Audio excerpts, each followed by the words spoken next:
Hello everyone. I can see that the Instagram is telling all of you that I'm live on my events by Olga, and I'm ready to talk to the most incredible person that I'm so lucky to know and to talk to, and he's going to give us some time to discuss subjects that are extremely interesting and relevant and super important for many of you. I will just wait for a few seconds to invite him, and we will start our conversation.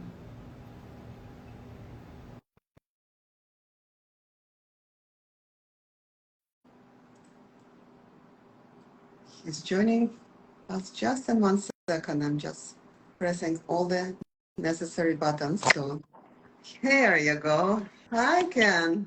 Hi, Olga. How are you? I'm okay. Good morning, and I'm so sorry for the early start on you. And I really, really, truly appreciate uh, your time and your eagerness to do it. Really wonderful. And I Thank know you how so much busy for you having are, me.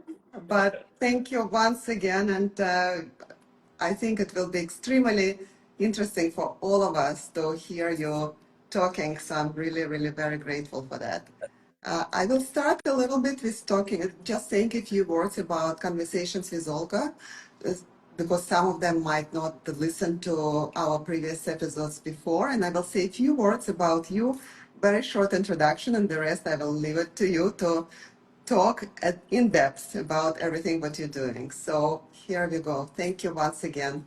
Conversations with Olga is an IG Live and YouTube series I started during the circuit breaker about 3 years ago, right from my home, because we were not able to do anything anywhere else, with the goal of introducing my friends and the personalities whom I met through my journey and through my career to the multicultural Singaporean community and global community as well through a platform that is interesting and accessible. These conversations run the gamut of from intellectual and cultural exchanges to more personal conversations about how people fulfill their dreams. My main mission and hope for this series is to inspire and cultivate a more diverse and inclusive communities that can learn from one another. And today it's my honor to invite my guest for the episode number 48, Kendrick Nguyen, CEO and co-founder of Republic. I will say a few words about Republic, just a very, very short intro, because obviously I will give a platform to talk a lot about it with Ken. Republic is an investment platform based in New York City that connects tech startups to global investors and allows everyday individuals to invest in startups, growth stage, pre-IPO companies, real estate, entertainment, and blockchain companies. What Ken has done through his work in Republic and even before that has completely changed the game for entrepreneurs who are seeking capital and support. He has served as the general counsel of Angel List and co-founded CoinList, both of which provide investors and entrepreneurs tools to manage their money better and access capital from retail investors. He is also often consulted by the staff of USSE SEC, the US Congress, and the government of Vietnam on issues in the intersection of the private markets, blockchain, and retail participation. Today, we talk about how Ken become one of the top security lawyers in the world, how he changed the game for democratized equity, tips for entrepreneurs and startups, his philosophies, of course, and so much more. Welcome, Ken. Thank you Thank you once so much, again. Olga. Can you hear me okay? How's the I sound hear quality? you okay. There's a little bit echoish, but I, yes, I think and I didn't How's have it now? anybody messaging me that they cannot hear you, so I assume everybody can hear you. Perfect. So we start, of course, with a little bit with your background in childhood. You, like me, are an immigrant. You moved from Vietnam to US. Could you share a little bit about your childhood and adapting to a new culture in US? Was there a culture shock? And I'm sure it was. Yeah, I was born in Vietnam and very much a product of parents moving around a lot. So I think I learned early on how to, one, be comfortable with myself, because if you're on a plane or living in a new city not having any friends, and the second one is learn how to make friends easily.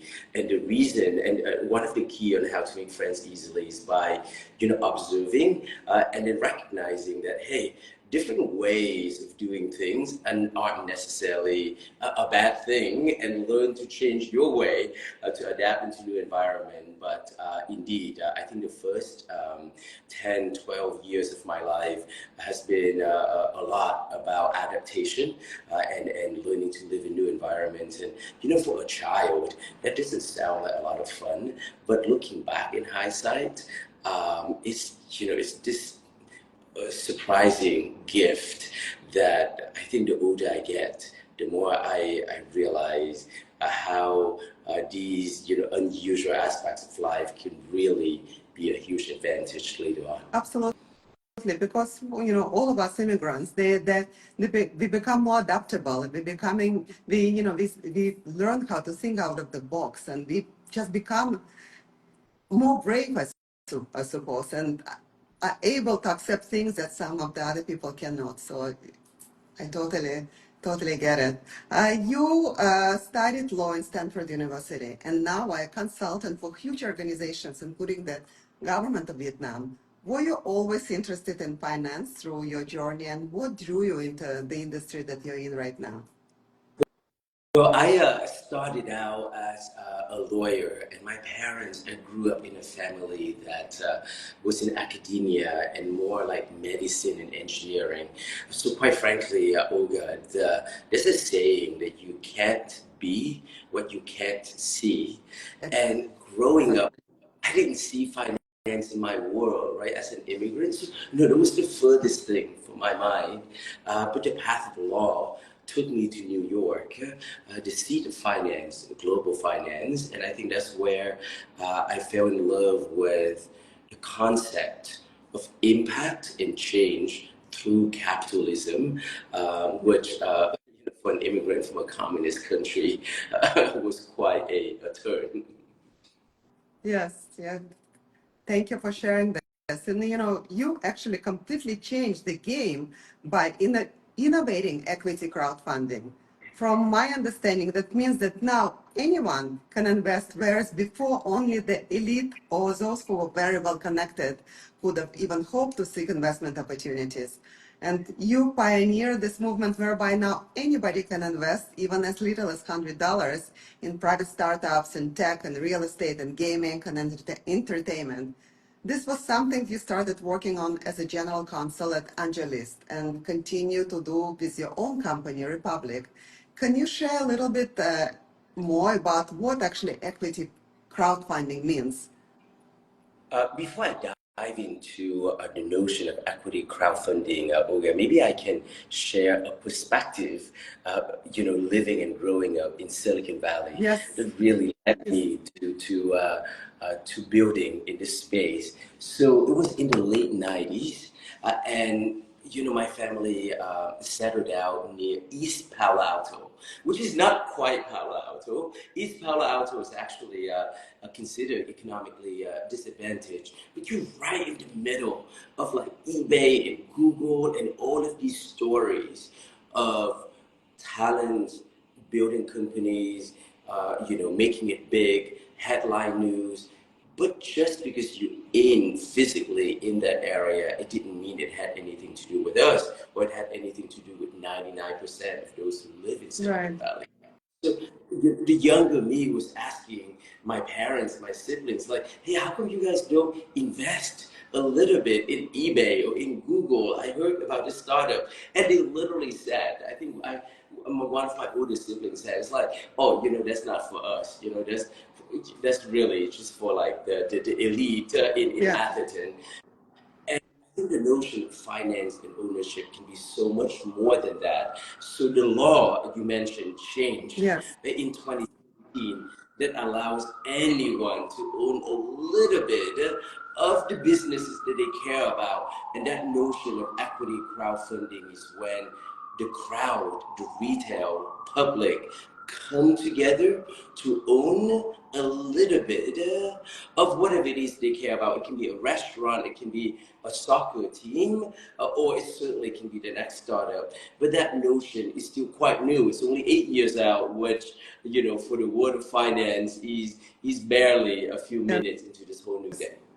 So you see, once again, your background definitely plays a mega role in your thinking process and how you adapted yourself and invented the person who you are in a field that is incredible and growing so fast. Kudos to you, Ken. And American security, especially American security laws, are very strict. And correct me if I'm wrong, this is why investment opportunities were, as you mentioned, only accessible to a very few elite before. And now the process has changed, and you are the one who've done so much for changing the process, actually. What challenge? Okay, I think it takes a village to raise a child, and I Yes. really think it takes the world to build a new way how finance works. And I think the notion of financial access and financial sophistication is not just an issue here in the US. It's not just an issue in the UK or Yeah. Singapore. But quite frankly, people around the world outside of a core network of like financial professionals, people, the notion of revenue sharing, private investing, fixed incomes, commodities, the things that wealthy people do to earn wealth and to preserve wealth, I have no doubt that we're at the beginning of a trend whereby people will become much more financially sophisticated by being able to access in tiny, small amount Yeah. in products that have been around for the very wealthy for a long time. Yes, but obviously there were, thank you, but obviously there were tremendous challenges. How did you overcome these challenges? I would say we still are facing a lot of challenges, Different and life is, challenges. yes, life is not fun if it's not filled with challenges, I think. But I think a lot of, for me, when you pick something that's worth doing, it's bound to be like a really daunting path. And the only way to go on a difficult journey for a very long time is by finding a way, however it may be, to be really happy and joyful on that journey. And I think if you're able to do so, then the things that come at you unexpectedly and in a negative way, you can just kind of weather all of that better. And oftentimes things make people frown. It's all in your head. It can make you smile. Exactly. And yeah, and so I think oddly enough, I think the support and the interest of friends and families in the mission of what we're building obviously is a key part, and also learning on how to find and joy within and be a happier person, no matter the No matter. stress, whatever works. I think is critical.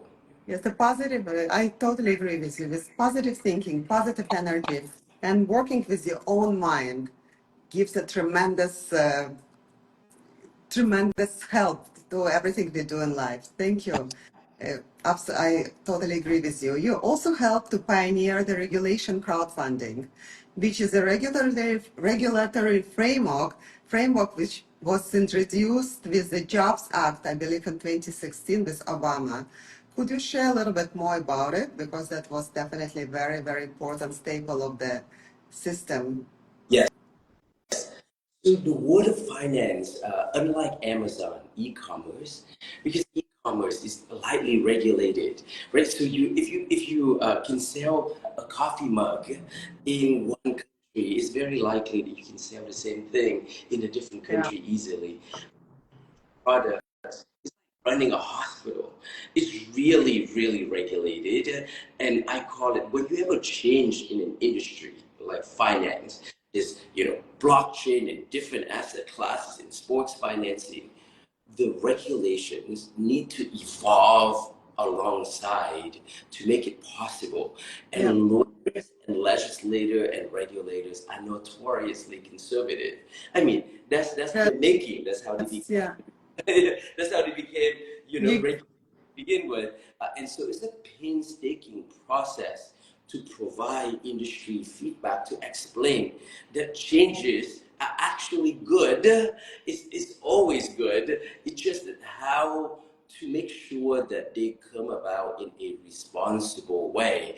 And yeah. I think that for us, it wasn't just us, working with the SEC and with the U.S. Congress, and now we do this effort in many countries. But it takes friends in the industry, academia, academics to come in. I was very fortunate to spend 2 years teaching full time at Stanford Law School and the Business School, and the I think the resources and the network of an institution like that certainly also goes a long way in convincing regulators to change their mind and move along with societal and technological progress. Yes, well, there's certainly a confluence of law, finance, technology, business, and running theme of democratization in what you do with the Republic. What inspired you to create Republic and co-found CoinList?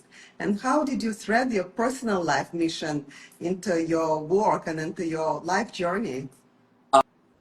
Um, yes, so Republic is a private investment platform for the retail public, and on it we have, tech, we have coffee shops, we have soccer, football clubs. But as you mentioned, in 2017, I was one of the co-founders behind a platform called CoinList, and that's when Yes. blockchain first became like, first exploded, and everyone wanted to buy crypto, and we launched that platform to provide a compliant, and underscoring compliance, because it is still an investment instrument. And so leaning again into the thesis that yes, there's this advancement and proliferation in financial products and assets, but you gotta do it in a way that regulators feel comfortable with. So the thesis behind CoinList is similar to Republic in that these things made available to the public gotta be done in a way that it is within the relevant securities law. I was at CoinList as a full-time exec, founding CEO for 6 months, and then stay on as a founding advisor. But the focus for Republic these days, I very much believe that the world of traditional finance and blockchain are merging into Yeah. one, similar to how commerce and e-commerce are also merging into one. Most things we buy on these days are online. So in that way, Republic is becoming a digital financial firm. And on this note, thank you. How do you see Republic contributing to the democratization of individual investing? The word democratization is has so many different uh, interpretations. But again, as someone who immigrated from a communist country, democracy and capitalism are like very personal to me. But I think it just means that uh, people have a say in the world around them. And I think it means that if more than 50% of the biggest companies in 10 years have yet to exist today. So like, if you think about like the Apple and the Facebook, like 50% of them in the year 2034 are in someone's kitchen or garage doors, Yeah. and it doesn't exist yet. The decision on which of them to fund, which of them to back, so that they have a chance to become companies that change the way we do things. It used to be just banks, Yeah. venture capital, Exactly. How wonderful would it be if people realize that their dollars matter, their money matters, and that if they empower to pick, to have a say in And to which own dollars. your personal, with your personal soul. Exactly. Then I think that that's very much it's a way of voting.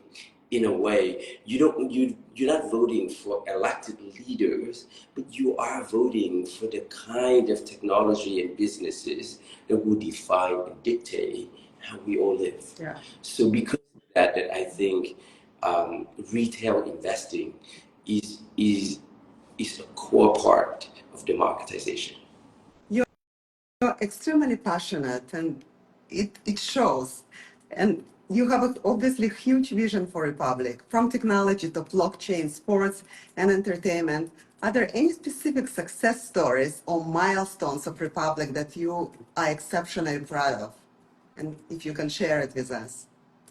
I'm sure it's everything to go with Republic, but if there's any key story that you would like to share with us, it will be great. Can I share two things? And this is the Yes? thing that we had in year one. We've now 8 years out. We very recently enabled a football soccer club that Elton John was the chairman for many years, called Watford. And it's the first major soccer football club that allows fans to become a tiny owners as little as, like, I think $20 or $50. It's called Watford. Incredible. And it used to be that you got to be like literally billionaires to own a Yes. soccer club. And the few things that people are as passionate about as sports. I am actually don't know much about football and soccer because growing up on the road, me and you didn't get a chance to go to, stadium to Yeah. watch a lot of games. But I follow it on TV. But I think that notion that now enabling a fandom to become a club of owners, and I think that's something that we're very, very proud about. And it's been the early phases launched this week. It was everywhere in the Times, the BBC, the Telegraph, etc. So that's something that I think mark a shift, hopefully an inflection point for all of this. Yes. And over the second thing that I'm genuinely super proud about is that somehow 8 years out, and we still earn the interest of incredible influencers like you who have all the things that are appealing and take interest. Somehow this company that's doing fintech in the other side of the world, the mission behind it still resonates, and I think that is something that I am both incredibly grateful and proud of the team to keep building and still present a relatable message and image of what we do to the world. And I share in your pride because anytime and all the time now, as that I mention the Republic and I mention to people that I will be talking to you, I feel very, very proud. And people immediately, most of them feel Republic. So people know about you and people care and people support and people are super excited. So really, really kudos to you. And of course, and I hope you also maybe can share with us what impact does or Republic hope to have on the startups ecosystem, especially moving forward. Yes, I think we have already made a dent, but I think the journey forward is still quite far. So if you look at the venture tech financing ecosystem in Silicon Valley, in some years, female founders get less than 2 or 3% of all venture capital, when Well, women make 75% of all purchasing decision of household. And obviously, statistically, companies with female CEO and C-suite perform much better. And I think, and there's no doubt that through a platform that has leveled the playing field quite a bit, but there's still a lot of work to go. And I think that applies to founders from emerging economies, founders who are not from Stanford and Berkeley and MIT, Yes. all kinds of demographics. I think behind a computer screen, and when people participate small amounts, I think whatever it is that our subconscious lens and biases are mitigated a little bit. So it naturally leveled the playing field. It's not about work or promoting a particular narrative. It makes it easier for people to just base on facts and what's compelling. And so I think we really hope that as this becomes a more popular and gain mainstream mass adoption, that it naturally makes it a lot easier for entrepreneurs of all Yes. types and all creed everywhere to raise and build their dreams. Thank you. And this is amazing point that brings me to another continuation of this point. How does Republic engage with this community of investors and entrepreneurs, and how important is that feedback in shaping the platform's direction in general? For example, I'm sure there are common pains and common points that everybody experiences at one point or another.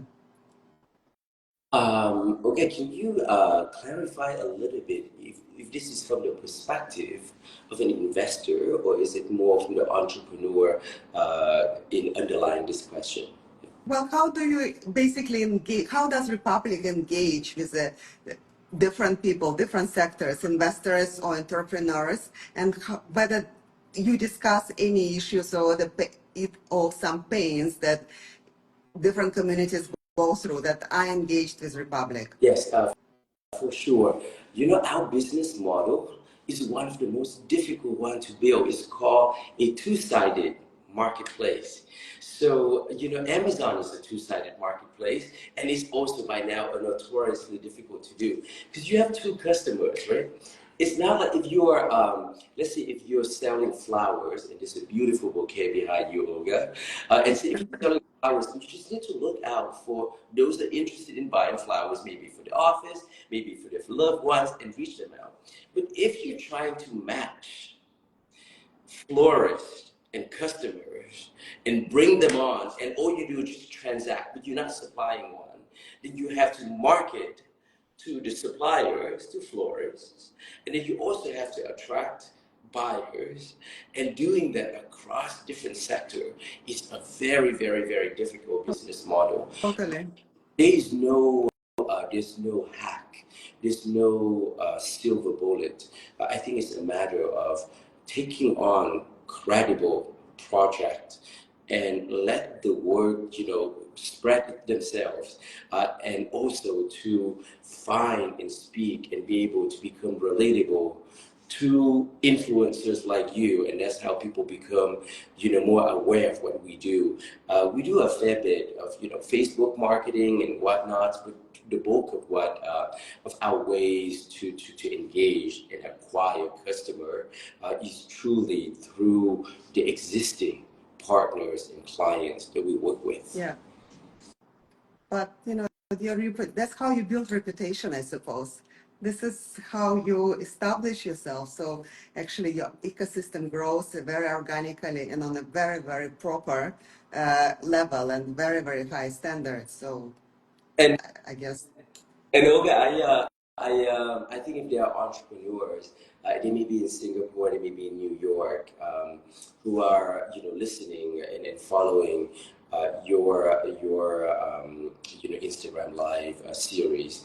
I really think that the technology that powers marketing nowadays changes so much that almost every couple of months there is something that is introduced that either makes certain effective way before vastly less effective. For example, with Facebook has changed its algorithm, all of a sudden performance marketing is far less effective. Or AI integrated marketing tool that all of a Yeah, sudden would make you much more effective. So I think that my advice for anyone looking at marketing for their own business is make sure that the team or the vendor that supports them are very on top with like recent technology.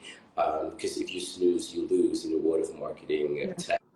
very true. Very, very true. Just moving extremely fast. And for people like me, who, as you can see, do this serious even from this chair in my living room is extremely challenging and extremely, I admire all of you guys and the whole thing, how it's just moving so fast and how you were able to capture the essence of it as you go. It's incredible. And that brings me to the future, as you just mentioned, how fast the whole thing changes. I want to talk a little bit about the future of crowdfunding.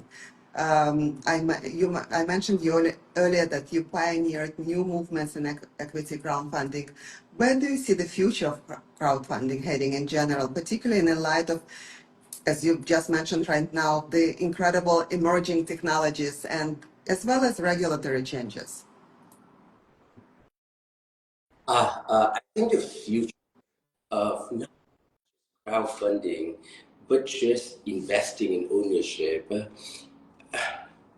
I think 10 years from now, we look back at how people invest and own things. There will be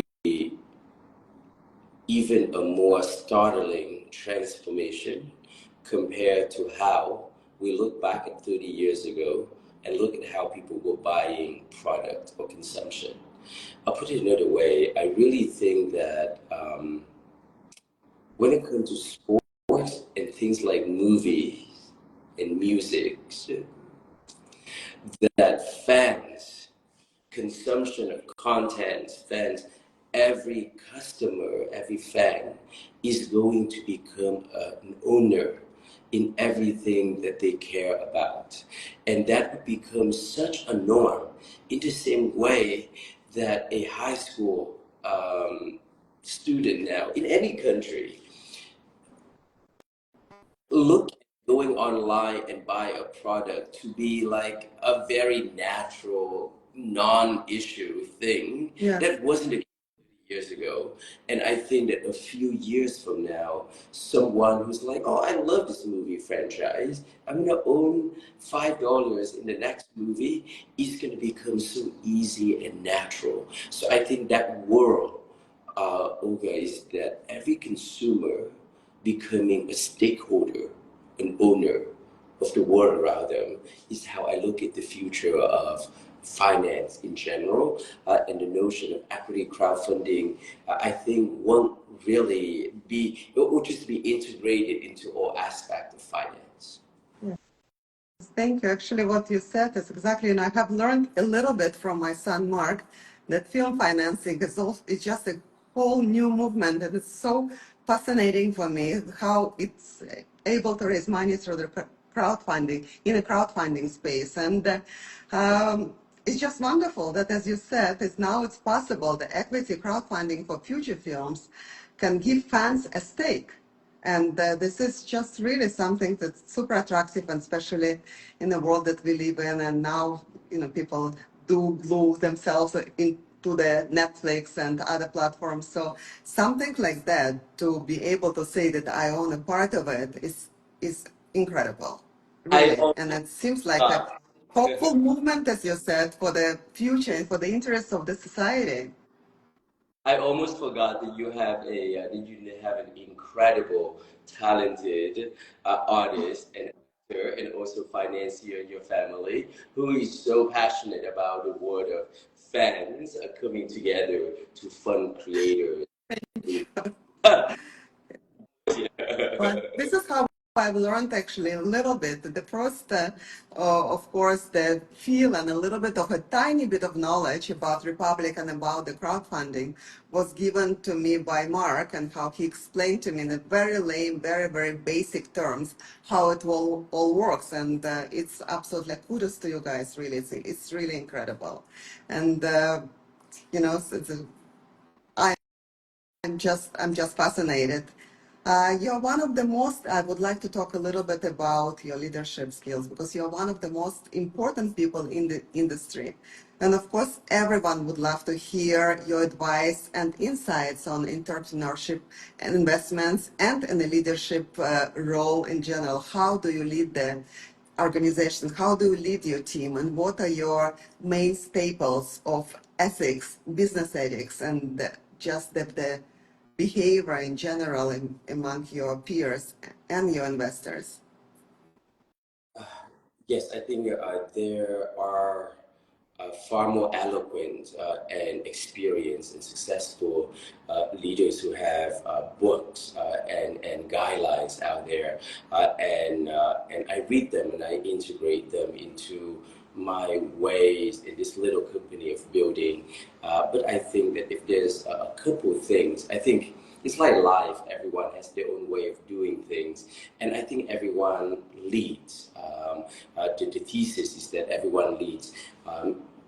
As you know, even if you're a stay-at-home mom, or even if you're a person without a family and just out there doing your things, you lead in all different ways. So everyone truly does lead. But I think that in my way, in moments of leading the teams, I think there are a couple of themes.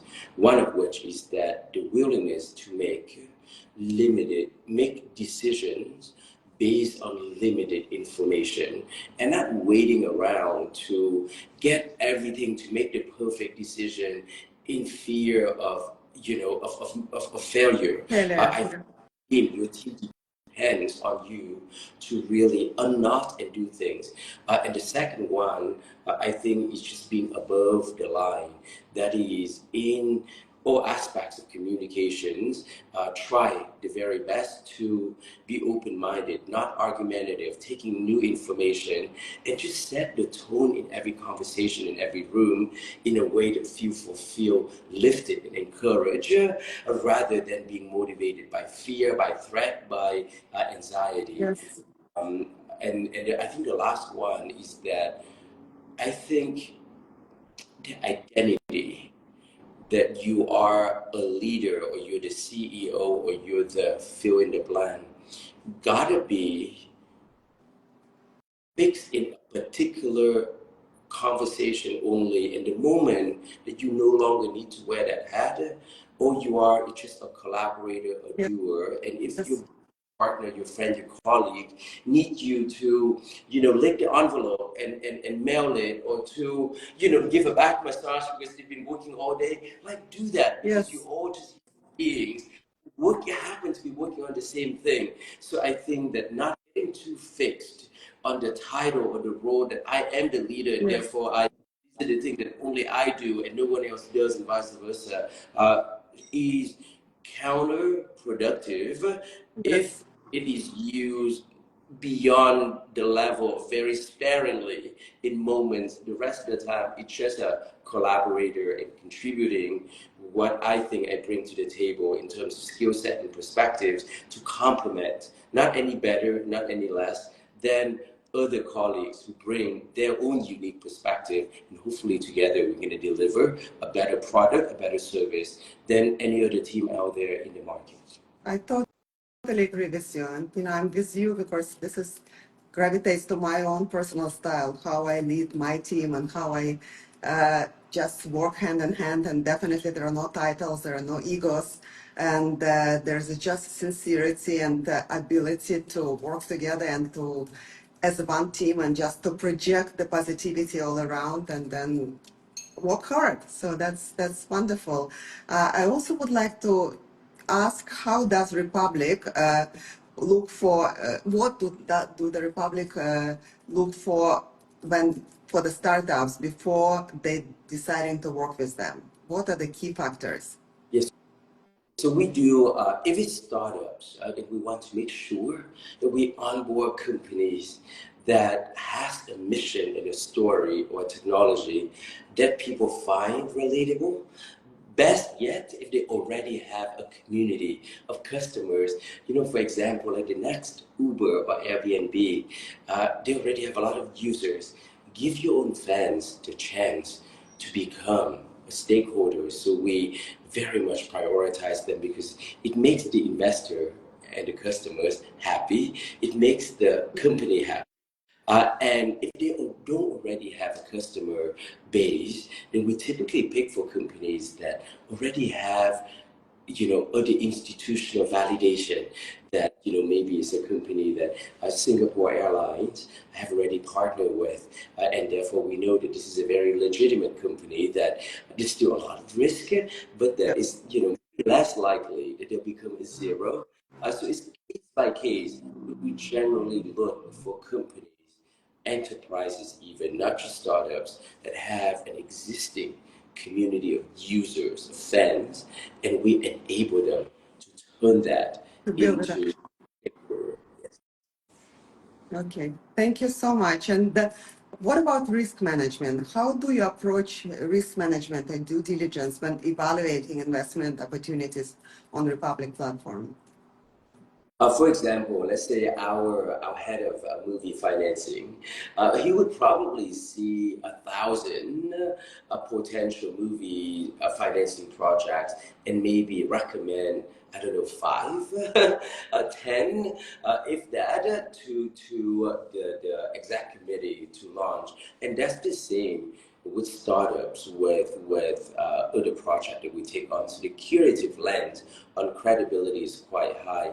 But the biggest way to mitigate risk is to encourage people to invest a tiny amount that they can afford to lose, especially Yeah. if they're new to it. There's no better way to learn something by getting in, try it out, get your feet wet, insofar that you can get out and learn from the experience. The same goes to learning how to bike, learning how to swim, learning how to drive, and the same thing is about investing. You don't learn by driving a Ferrari down the highway, your first time driving. So we hope to be able to provide the equivalent of like a tricycle for Yes. finance. So if you have a lot of money, invest $100 you can afford to lose. You're a student in Vietnam or in Malaysia, maybe $1 into a product that you love, and you may very well lose all of it, but you learn what revenue financing is. Yes. But at least you kind of done something that you have a passion for, hopefully, an interest. Yes. You know, with pandemic and so many challenges and changes, can you share how has the COVID-19 impacted Republic and the startups it supports in general? Um, I think one of the biggest learnings, I think not just for us but for everyone, is really that old saying or adage, there's a silver lining behind every cloud. And of course, that was terrible for many in terms of the death and the societal impact. But certain businesses, particularly those who work online, when people stay at home, after the initial shock, people engage a lot more online. And whether it's e-commerce or e-finance, I think by and large, we saw that improved engagement with investor. Um, but for Yeah. businesses, the coffee shop, the startup building hardware, they had a really challenging time. So many companies in the portfolio that we raised for in the past did not weather it well, right? Can you imagine in 2023? I don't know if people realize. I think there's a study that said somewhere that more than I think 30,000 venture-backed companies around the world folded in 2023. And I would say that this continuation of a COVID in 2020, then leading into then a financial recession around the world, Yes. past 3, 4 years definitely has not been an easy time. But with everything, I think with every business, something like that forces the team to learn how to pivot, how to do new things, and those that Absolutely. will generally come out stronger. But we certainly have.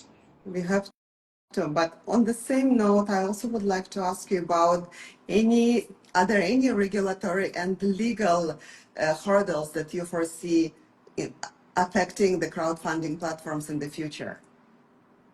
Uh, Or is it going to become only better and easier? this is from not being overly optimistic.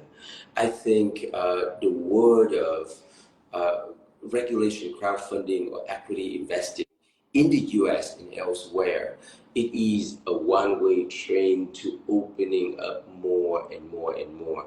It's not one of a scenario whereby one day you can do it, the next day you cannot. No, because legal evolution moves very slowly. Once they allow you to do something, Yeah. it's very likely that then they'll just be more encouraged and do it more. And I'll give you an example, Olga. The law that we operate under in the US started with President Obama.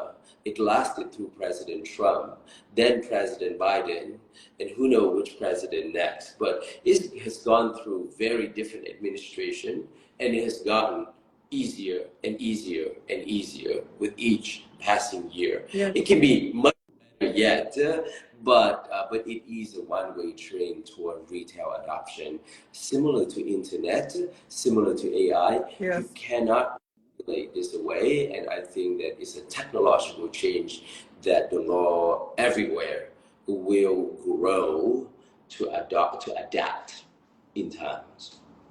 Well, it's totally, thank you. It's definitely very positive and hopeful, and thank you for that.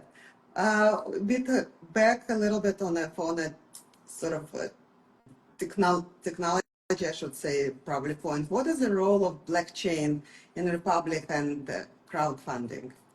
Yes.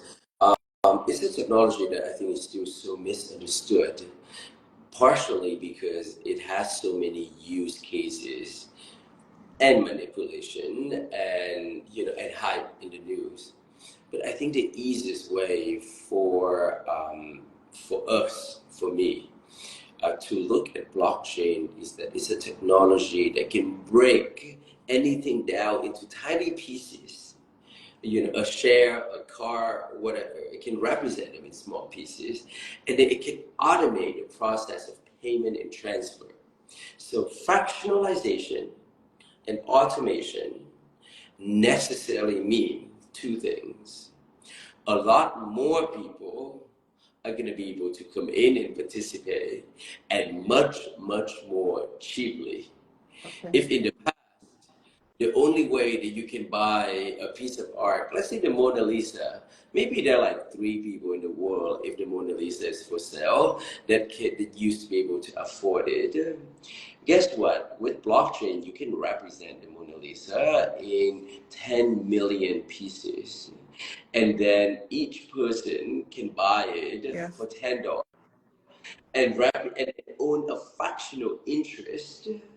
And so, hence the power of the crowd and also the power of financial Yes. access and equity. So it's yeah. So and then you become a proud owner, and that's how the basically the word spreads, and how it's something that sort of spreads into so many different directions in a positive way. So thank you for sharing it. You are the CEO of Republic and co-founder of CoinList. Can you share a little bit any habits and or any of your routines that have contributed to your personal and professional growth as a leader? And we spoke about leadership a little bit before, but I have to, before you answer this question, I have to tell you that I'm looking at some of the comments and I have not seen, you are my number 48 guest. I haven't seen so many comments calling star, leader, the king, the most incredible person in the world. Honestly, I don't know if you see those comments, but I do. So I'm not. I decided I'm it's actually. true. I'm not seeing it, but there's people are Okay. fine. Well, trust me on that. Okay, your question is how do I, is there any hack, personal hack? Not so much personal hacks. I think that I just love changes. Maybe I'm a little bit ADD, and so I've and a little bit of a background on the road, being on the road so much, Yes, that I very much embrace change. And I think the second piece in having the opportunity to build a Republic or coin list or investing in various things that I think is really important. I strike that. I think that it ends up being very effective if you contribute what you know best, what resources that you have, without a lens of getting back something immediately. I'll give you an example. I think Coinlist started, it's not like me trying to like pursue for another company to try to build. Truly, Naval at AngelList was having, some question and was having an issue that I literally could help. There was no negotiation on, hey, if I'm going to do this, are you going to give me X? Are you going to make me the founding advisor? Are you going to make me the founding CEO? Like, no, I think in life, whether as an investor, as an operator, I think one of the most fun things and the privileged things in life is that if you have a skill set, a relationship, or a perspective, I mean, just offer it freely. It's not that you're going to bring any of it once you die anyway, and the world does have a wonderful way of giving back, yes, but of not course. not in a way that's calculated pay. There are plenty of Wall Street legends who live and build an amazing life to become billionaires by calculating a dollar in is $10 back, and more power to them. It's just not my style, and I'm having a wonderful time. Following, continuing on just disinclination. Thank you. And of course, I have to ask you a little bit about your future plans and ambitions. What are your ambitions in the upcoming year or years, I should say? And are there any future products or expansions in the industry that you're excited about? Share as much or as little as you like to. Yeah, so this of course an ambition and a plan for Republic, and I might as well share a personal plan and ambition as well. But for Republic, as I mentioned, I think we had just crossed that line when a major football or soccer club Yes. now believes in this model and has been willing to take that leap to allow fans to come in and invest, right? So we really think that this is it's going to open the floodgates to major sports financing, movie financings, large enterprises, major private companies that I think their customer are going to expect to become stakeholders, and we aim to do so at a global level. So at one point, our hope and our dream is to be basically Amazon or Goldman Sachs, but of the future, but operating globally and accessible to the general public in the same way that they will be accessible to high net worth clients. At the personal level, I used to have a 3-year plan, a 5-year plan, a 20-year plan. And you know what? After the past 8 years now, I know I don't have a personal plan. My main plan is that day, that week, am I being maximally happy? And of course, the work of life and stress is that, only a few days or so a week, I can say that from the moment that I get out of bed to the moment that I went to bed, I was like maximally happy, right? So it's really very much a focus on the present. And I think that not just me, if anyone, if in your day you're maximally happy, you're also naturally going to be the most optimal, the most productive. Yes. And that notion of living for the present, I think, has a lot of merit in a way that I think planning for 2 years ahead, 3 years ahead, 10 years ahead, um, I don't think that method produces personal fulfillment and happiness, because everyone does it. Everyone from Harvard MBA or any MBA program or life follow this 3-year, 5-year, 10-year plan.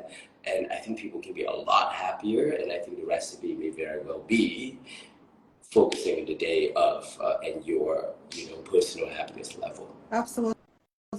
One of my mottos that I even uh, embroidered in one of my jeans is think happy thoughts. And I strongly believe in it.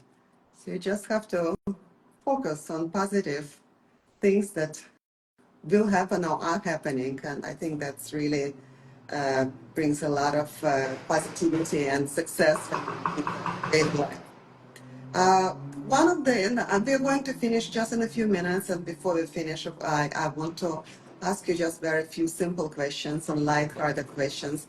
And actually, one of my main links that are very common to all my wonderful guests on Conversations with Olga is their philanthropic work. Can you share a little bit how do you on All Republic or you personally give back to the community and what we can help, all of us, because we have a lot of followers and viewers at the moment. So I would like to, if there is anything that they need to know, please share. Wow, that's Or any post that is important. yeah. I think that's a it's a surprisingly hard question, Olga, because I think giving back is such a subjective lens, right? On what resonates with you, and it runs the spectrum of political issues, social issues, and financial issues. And I think the world today, in particular, it does seem like there's so many, not just issues, but also divisions across the line. I think one way, at least for us as a firm, is to one, encourage team members and colleagues to just I don't know be aware and also create a safe space for them to showcase a cause they're really passionate about and get the colleagues behind it, but also create a space whereby different opinions and perspective can shine, at least can be voiced. I think for me though, I think it's just about awareness. If you walk down the street or don't believe in giving a few dollars to a homeless person because wow, you're feeding bad behavior and they may buy alcohol or drugs, or fine or theoretical. Listen, if I'm walking down the street by Penn Station and I'm seeing some elderly man who's clearly hungry, and I happen to have a sandwich or $20 bill in my wallet, I am going to do it. Why? Because if you see some suffering or someone's in need of something that you easily can give, I think you should do it. But again, there's no judgment. I think some of my closest friends Exactly. don't believe in that, and they do other things. So I don't have. I think that when it comes to giving back, it is a highly personal, subjective thing. I think people should, in their own ways of doing it, but I don't think it's something that one can judge another person on whether you've been Of course. enough or whether or how to do so. So I'm like beating about the bush, Very but subjective and very personal as well. Absolutely. Well, one of those things that it gives tremendous personal fulfillment. It's like one of those things that when I'm giving, I'm just going to use that homeless person as an example. I'm actually not, I'm doing less for the person receiving, my pizza or my money than I'm doing it for myself because I am absolutely. feeling better. So Yes. am I glad I'm just giving it to me? And I think viewing it as giving it to yourself is probably also a productive way, I think. I totally agree with you. It's you feel much better about yourself and anything that you do for any cause that you feel passionate about. Because first of all, as you said, you make yourself feel better by doing things or donating funds and things like that. Well, Ken, thank you so much. It was incredible, and as I said, I'm so grateful that you have allocated the early hour of the day to me and to talk to me and to my listeners and me personally. I've learned so much about one industry that I've been always intimidated by. And you've shared such great advice to all of us, to me in general, and to all entrepreneurs who are listening and who want to expand their efforts. So I'm sure many of our viewers learned a lot, and the next steps they can take, it will be much better supported by what you said. Thank you very much again. This conversation will be recorded and will be posted on my social media as well as on the YouTube. And please follow Ken and Republic for his incredible projects and just the platform that he put together and establishes and growing so amazingly well. And thank you once again, Ken, and have a wonderful day. And till next, I'm going to start my IGTV again in August. I'm going to take a break in July, but stay tuned for more episodes and listen to Ken as well if you haven't had a chance to listen to our whole conversation today. Thank you.